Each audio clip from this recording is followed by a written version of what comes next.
On the news, campaign against rape intensifies across Nigeria following brutal violation and killing of yet another female student. Close to 1,000 health workers infected with COVID-19 as national toll nears 11,000. And more crisis for the U.S. as police officer kills son of Gambian diplomat.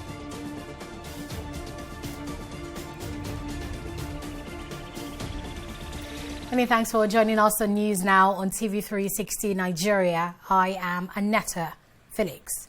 Nigeria's social media space has been flooded with campaigns against rape and sexual violation, with many demanding justice for the victims and enforcement of rape laws. The protest, which has been ongoing for the past 48 hours, was reignited by news of the killing of an 18-year-old student of the Federal College of Animal Health and Production, Ibadan. The undergraduate, identified as Barakat Bello, was gang-raped and murdered by her attackers on June 2nd at the Akinyele area of Ibadan.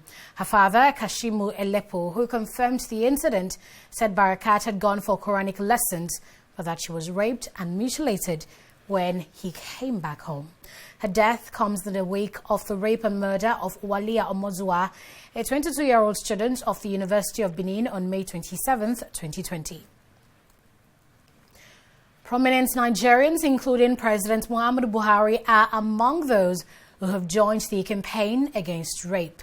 In a tweet, President Buhari condoled with the family of Walia Omozua, a Uniben undergraduate who was raped in a church in Edo State, joining his voice to that of persons demanding justice for the slain student. The president ordered a thorough investigation into the matter and the police to ensure that culprits are brought to justice.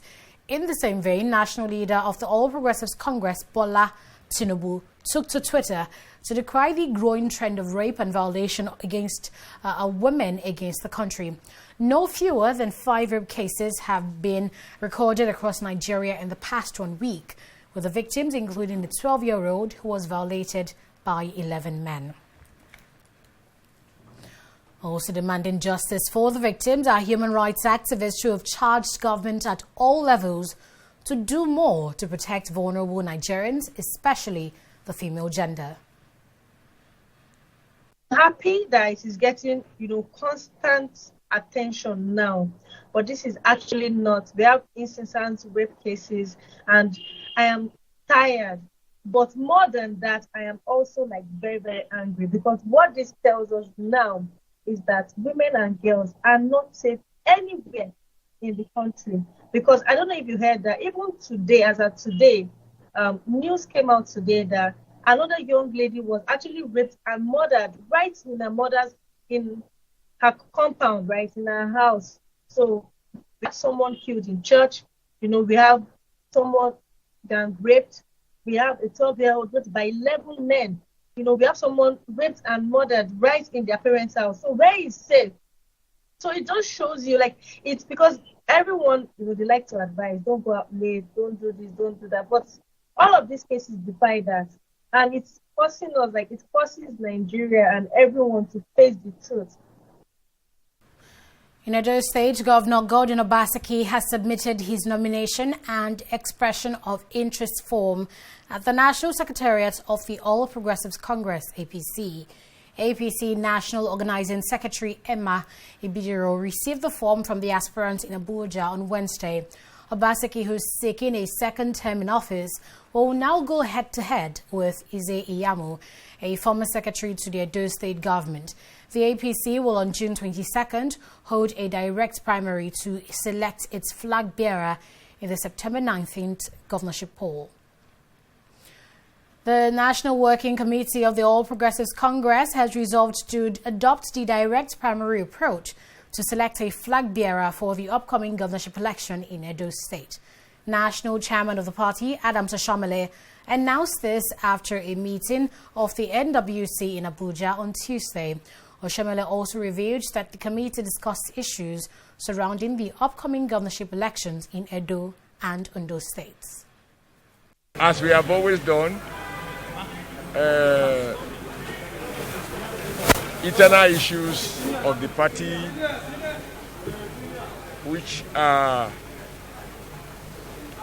basically to explore ways and means of strengthening the party and ensuring that we continue to remain the most favored party in Nigeria. And we had a very, very, very helpful conversation. You know, it is one APC, there are no two APC. So, interacting and interfacing with our governors is something that will be part of our tradition. It's not something we have just invented. And today was particularly helpful. Because NWC had approved direct primaries for Edo.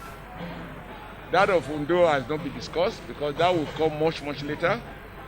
So one by one, because Edo will come about 3 weeks before Ondo election. And we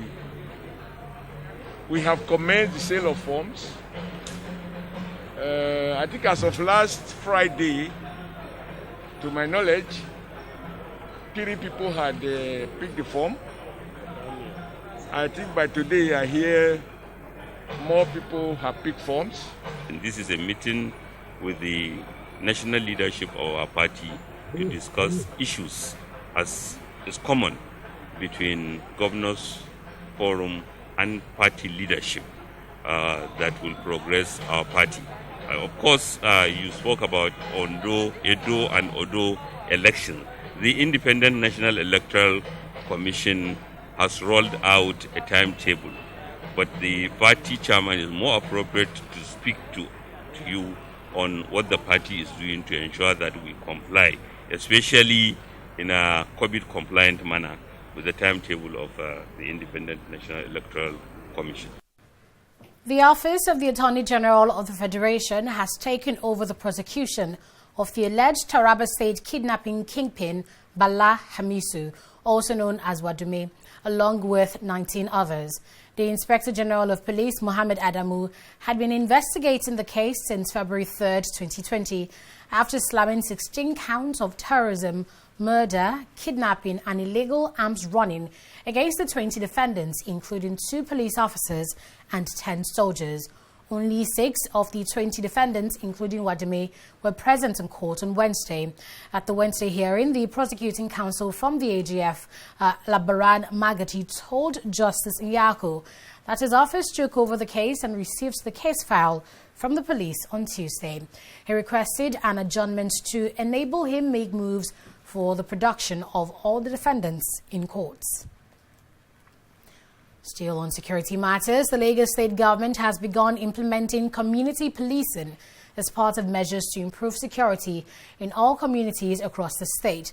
At a ceremony held at the State House in Alausa on Wednesday, Governor Babajide Sanwo-Olu inaugurated the State Community Policing Advisory Committee, SCPAC, and its operations arm, State Community Policing Committee. The SCPAC, which is co-chaired by the Commissioner of Police, Hakeem Odumosu, and Chairman of Council of Obas and Chiefs in Lagos, Ruwan Akiolu, will be the custodian of the initiative, and it's to maintain the highest level of oversight on community policing in Lagos. The SPAC, on the other hand, will be responsible for managing and coordinating the state-level operations of the community policing program. You're still watching news now on TV360 Nigeria. We'll be right back with updates on COVID-19. In the last 3 years, we have built a multi-purpose center, which is the envy of all in our constituency. And I can tell you that the people who are living there are already enjoying it. Guy, do you think what this man just said is true? See, I seriously doubt. I'm sure it's one of those their silly lies. Wait. Do you know there's a way to find out if these things he's saying is true or not? This is the Construct app. It gives people like us a sure way to track implementation of constituency projects. It gives valid and verified information on location of projects, amounts allocated, amount funded, the level of job done, and even the profiles of concerned legislators. You and I can post directly on this app. Are you serious? This is the Go-To app if you want to know how our Commonwealth is being expanded by the government. Wow. Let's even see if what this man said is true. Show me. The Construct app is developed by Other Paper Nigeria with support from USAID and is available on both Google Play Store and Apple Store. And it's true. Of course, I told you.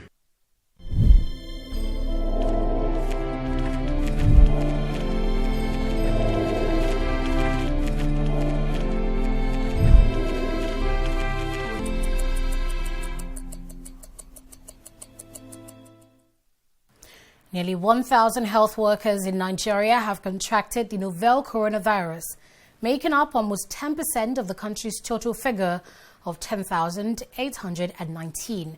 Director General of the Nigeria Center for Disease Control NCDC, Chikwe Ihikwazu, who disclosed this, says 29 officials of the NCDC are among the infected health workers.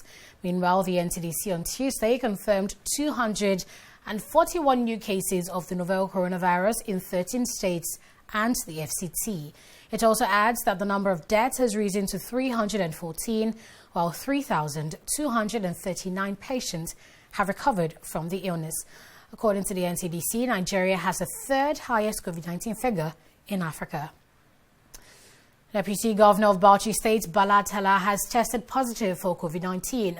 Mukta Gidado, one of the media aides of the governor, broke the news in a statement late Tuesday. Gidado said the deputy governor, who's also the chairman of the state task force on COVID-19, has gone into self-isolation. Elsewhere, Okezie Ihikwazu, governor of Abia, has also announced that 2 of his aides have tested positive for COVID-19. The development comes 2 days after state officials were asked to go into self-isolation following the death of Solomon Ogunji, Commissioner for Environment. The federal government says it has discharged 292 Saudi Arabia returnees after 15 days in isolation. This means the returnees who were quarantined in Abuja will now be able to return to their respective homes.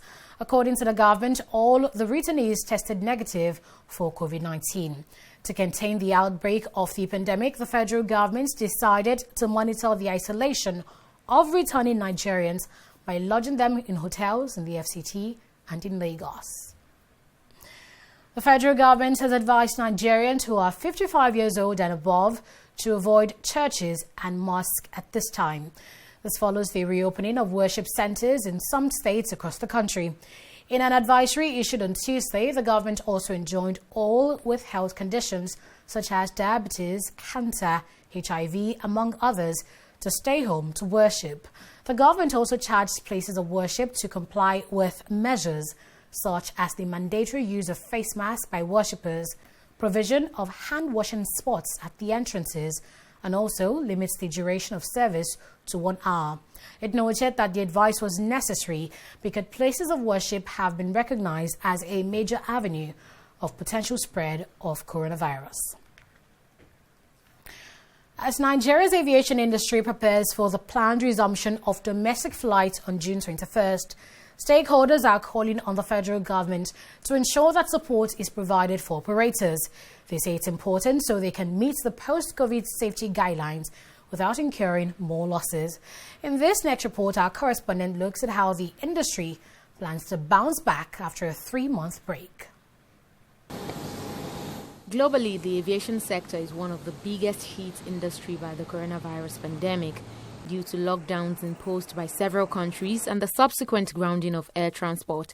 Monthly losses for the Nigerian aviation sector is estimated at nearly 20 billion naira. President of Aviation Safety Roundtable Initiative Nigeria, Gabriel Olowo, explains how gloomy the situation has been for operators in Nigeria. Aeroplanes sitting on ground get sick. And you can imagine how many aeroplanes is parked on ground all over the world now. They fall sick because of maintenance challenges. In the last 3 months now, our staff in the airline sector, they are starving. Some are on follow compulsory leave without pay. The travel agencies who distribute them are shut down. The catering service, onboard service, people invested in a lot of facility to supply onboard meal. They are down because the principal, the airline, they are off. So all the entire value chain are suffering. With a June 21 tentative date set for the resumption of domestic flights in Nigeria, airlines may have to reduce their maximum seat capacity in line with COVID-19 safety guidelines. While Olowo welcomes the news of resumption, he says the burden of airfares and cost for empty seats must not be at the expense of operators. The demand of social distancing on board, where today's passenger is asking for the cheapest fare, let me get the cheapest fare. And they go to different websites looking for cheapest fare. You might need 70, 80, 90% load factor to break even. If you want me to put only 50 seats inside an aeroplane that takes 120, if my fare, economic fare, should be $500, and you want my people, passengers in Nigeria, to pay $100, government pays the subsidy of $400. The airlines must operate economic tariff. If social distancing would not make that happen, government should subsidize the tariff. The aviation expert also prefers other solutions that will ensure airlines carry out economic operations. Government should deliberately then say, oh, a domestic operator is fuel is selling at 10 naira out there, we'll give it to you at 5. It's our product. So that we lower your cost. If exchange rate is 450, we'll give you at 150. All right? If landing and parking is 10,000 naira per hour, I'll give you at 5,000. We must have all passenger tariff is subsidized. Don't pack money and give to the airlines. Attend to airline cost reduction directly. In terms of recovery, Olowo projects a possible time frame for the aviation sector to pick up. It might last till another 1-2 years. This year, forget it, 2021, because confidence will take time. We're talking about challenges of social distancing on board. Confidence will take time to develop. Payload will take time. But I see leisure travel coming up faster than corporate. Corporate will slow down because a lot of things can be done virtually there now. Meetings and all the rest of it, your Zoom meeting, your webinars. Going forward, experts are calling for deliberate attention to be paid in solving Nigeria's airline problem. In addition to this, airports are required to upgrade to self-service check-in and security system to limit human interaction during these changing times. We are Adekunle, TV360, Lagos. And still on aviation matters, the federal government has announced that only 5 airports will be reopened when flight operations commence on Saturday, June 21st. According to a circular by the Nigerian Civil Aviation Authority, NCAA, aside the 5 selected airports, all others are to remain closed for further assessment. The memo further reveals that Nigeria's airspace remains closed to international flights. The domestic airports that will be opened, including Omagwa International Airport, Port Harcourt, Nnamdi Azikiwe International Airport, Abuja, Murtala Mohammed International Airport, Lagos, Sam Mbakwe Airport, Owerri, and Malam Aminu Kano International Airport, Kano State. Other airports are expected to be gradually added to the network after review and assessment. The Lagos State government has been speaking on how it plans to keep its finances intact in spite of the devastating effects of the COVID-19 pandemic on the economy. Commissioner for Finance Rabiu Olu reeled out strategies already deployed by the state government at a press briefing on Wednesday. He said although direct impact of the pandemic has led to a drop in the state's IGR and federal allocation, potential decline of foreign direct investment and increased pressure on income and purchasing power of Nigerians. If you see many of our MDAs talk about their many successes, there's one way or the other that the Ministry of Finance has supported. But more specifically for us, in terms of revenue management, we continue our revenue optimization in ensuring that revenue opportunities are optimized. And if you look at the Q1 performance in terms of revenue for 2020, revenue performed at 106%. That's 6 points above target. comprising of the federal transfers, internally generated revenue, and of course, grants and capital receipts. So that's a very significant delivery. And this is made that way because we have put in some plans. If you look at innovation in e-tax with the LIRS, and this makes tax paying more convenient. It gives incentive to potential taxpayers not to go through the very difficult route of getting to tax stations or getting to banks before they can pay or before they can file their annual return. These are the things that really discourages people. So we have seen those things that we've put in place. And also our initiative on FORCE, we call it Focus on Revenue Creation Every Day. So this is an initiative on all our revenue generating agencies in ensuring that revenues are monitored, especially for revenue assurance, blocking leakages. So all these efforts put together has been the one delivering the kind of results that we are seeing. And with COVID-19... Do stay with us.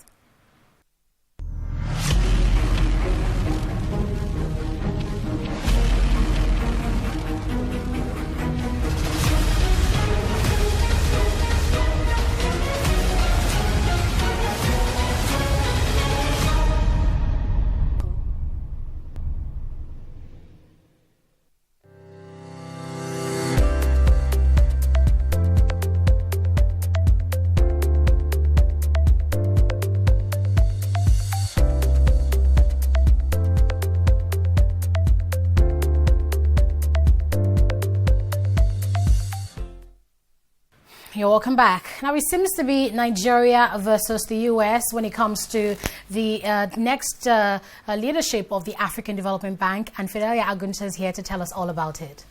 Thank you very much, Annetta. President Muhammadu Buhari has given his backing to the head of the African Development Bank, AFDB, Akinwumi Adesina, in his re-election bid, despite allegations of improper conduct. Buhari gave the assurance when Adesina paid him a courtesy visit on Tuesday. In a statement released after the visit, President Buhari said Nigeria will stand solidly behind Adesina in his bid to get re-elected as president of the AFDB. The AFDB president has been accused of abuse of office by a whistleblower at the bank, including favoritism in hiring. Adesina, who denied the allegations, was later cleared of wrongdoing in an internal investigation, but the US and other European countries have called for an independent probe into the matter. Meanwhile, several former African heads of state and current president have signed a separate statement supporting Adesina. We'll now look at activities on the stock market after this break. Don't go away.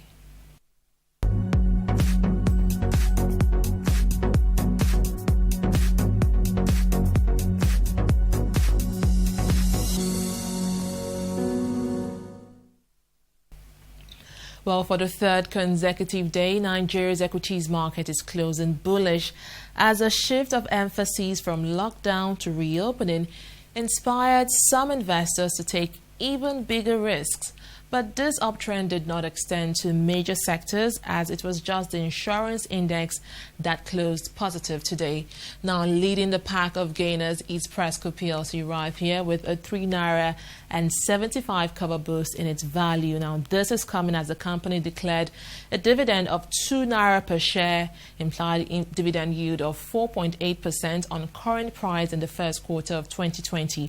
Now, prior to the release of the recent performance report, Presco has been very inactive on the market as the share value remained unchanged for the past 2 weeks. It was also a good day for MTN right here. As you can see, it's taking up the second spot on the gainers chart.